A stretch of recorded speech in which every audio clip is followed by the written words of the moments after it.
We're coming to you live from Johannesburg in South Africa.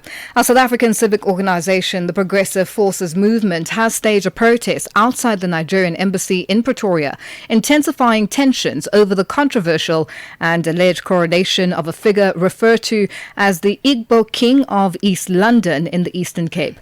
The group is demanding urgent diplomatic clarification and accountability, arguing that the incident raises serious concerns about foreign influence and respect for South Africa's constitutional and traditional governance systems.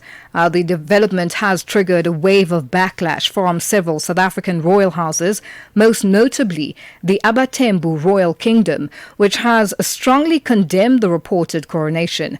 And to get more insights on this picket, we cross live to our reporter Micheal Mbewe, who is covering this event for us. Now, Michael, good afternoon, and thank you for joining us on Africa Update.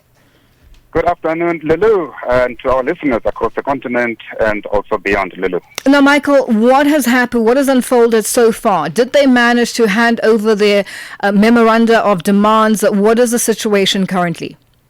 Yes, indeed, Lulu. We are coming to you live from outside the Nigerian Embassy in Pretoria, South Africa's capital, where a civic movement organization has just handed over a memorandum of demands to the Nigerian authorities here after picketing for about 2 hours or so. The question is why, Lou? Yes, the group is voicing a strong concern over the disputed and reportedly unauthorized coronation of an individual described as the Igbo King of East London. This is formerly not. This is in the Kwahompo. There's a new name in the Eastern Cape. It is calling for immediate diplomatic clarification and also accountability, asserting that the situation highlights significant issues regarding potential foreign influence and the need to uphold South Africa's constitutional framework and establish traditional leadership structures. Not such a huge group. It's been a handful of different civic organizations converged here. They said they wanted to keep it very low so that it shouldn't be something that has been amplified so largely. And with one message unified against what they call Nigeria's influence. They had enough of, they say they had enough of Nigerians' actions, accusing them of drug peddling, encouraging prostitution, fraud, and so on, and so many other, criminal activity. So they have just handed over that memoranda to those authorities who have kept their promise that they will take it high up there. But also speaking on behalf of the mission here, of the Nigerian mission, is Mr. Olajide, who promised that they are engaging at a higher level with the government of South Africa to ensure that, this doesn't become a widespread protest. We saw also what happened yesterday in Kwahompo, where property was damaged. We also saw some people getting injured. So it's very tense there, but they say that they have also written a letter to the king there in East London so that they can meet and, discuss this issue, Lulu. Okay, which king? Which king are they hoping to meet with and have discussions? Is this the Igbo king? The South African king, they didn't mention the name, but the king of the Xhosa clan out there in East London.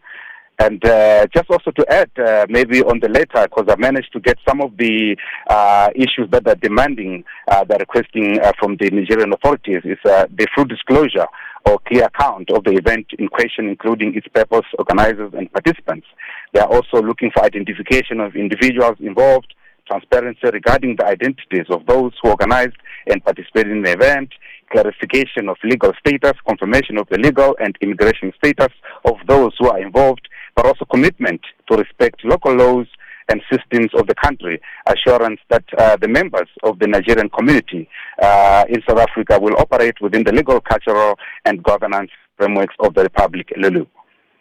So, Michael, when are they hoping all of this will happen? Because it can lead to a volatility, or in terms of a volatile situation. We saw the protest action that happened yesterday with one individual who ended up being stabbed and damaged to property. In terms of timeframes, has there been any indication from the Nigerian embassy to this regard? They say even now, as we are talking now, the head here, the High Commissioner Ambassador Ajay, is engaged with authorities of South Africa and this we are talking about DECO, where they're trying really to come together on how they can resolve this from the diplomatic level. However, the people here who are picketing this progressive movement saying that this should be done very quickly to avoid a lot of protests, but also bloodshed, because people on the ground are very angry. But also the mission encouraged this movement to say, please, we're asking you not to fuel too much of hatred, because then other people are taking it very, very seriously, and to the point where properties are being damaged, but also amid all the issues that South Africans are going through. We see now today Pretoria is going, so there are many issues that need to be resolved, other than fighting in the streets with foreign people. That's what he said. Well, Micheal, we are going to leave it there for today. Thank you so much for joining us on Africa Update. That's Channel Africa's reporter Micheal Mbewe joining us from the Nigerian Embassy in Pretoria. It is 15 after 12 Central African time. Conversations are happening and